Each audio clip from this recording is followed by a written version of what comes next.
چمکتا ہے۔ جب اس خاتون نے یہ بات سنی، عرض کرنے لگی حضور پھر دیر کس بات کی ہے؟ کلمہ پڑھا دیجئے، اپنا غلام بنا دیجئے، وہ راستہ بتا دیجئے جس راستے میں بقا ہے، جس راستے میں نجات ہے، جس راستے میں کامیابی ہے، جس راستے کے اندر نیکیوں کے انبار ملتے ہیں۔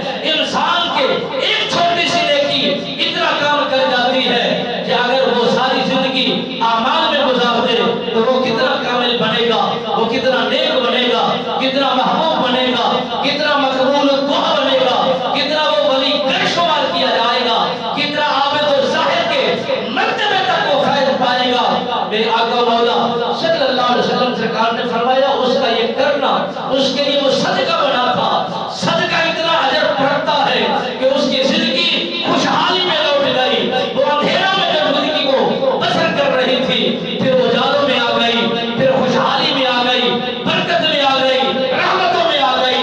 وہ اندھیرے بھی ختم ہو گئے اور پھر جو تھکے کھا رہی تھی وہ تھکوں کا سفر بھی ختم ہو گیا۔ اجالے ہی اجالے نظر آتے ہیں، پھر خوشحالیاں بھی خوشحالیاں نظر آتی ہیں۔ نیکی کرنی ہے اس انداز میں کی جائے، جہاں گزرتے ہیں نیکی کرنے کا سبب ڈھونڈا کرے، جہاں سے سبب مل جائے، بہانہ مل جائے، پھر عمر کو نہیں دیکھا جائے گا، اعمالوں کی دار و برادری اور قبیلوں کو نہیں دیکھا جاتا، پھر ارادوں کو دیکھا جاتا ہے۔ یہ ارادہ کیا رکھتا ہے؟ نیکی رکھنے کا ارادہ کیا رکھتا ہے؟ نیکی کرنے کا سوچ کیا رکھتا ہے؟ اللہ کو راضی رکھنے کا۔ بس یہی سبب ہے۔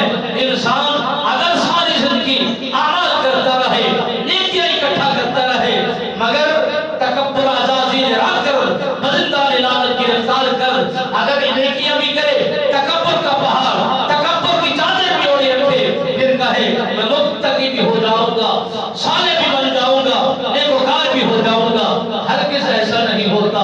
جو درخت جھک جاتا ہے پھل اسی کو لگتا ہے، نجات اسی کو ملتی ہے، مل اسی کا لگتا ہے، اور پھر خریدار اسی کے ہوتے ہیں۔ جو اکڑ جاتے ہیں پھل نہیں لگتا، اس کا مل نہیں ہوتا، مل اسی کا ہے۔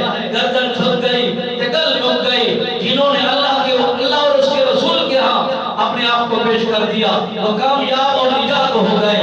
مالک بے نیاز ہمیں کوشش کرنے کی توفیق نصیب فرمائے، صدقات و خیرات کے اندر بڑھ چڑھ کر اپنے آپ کو پیش رکھنے کی توفیق نصیب فرمائے۔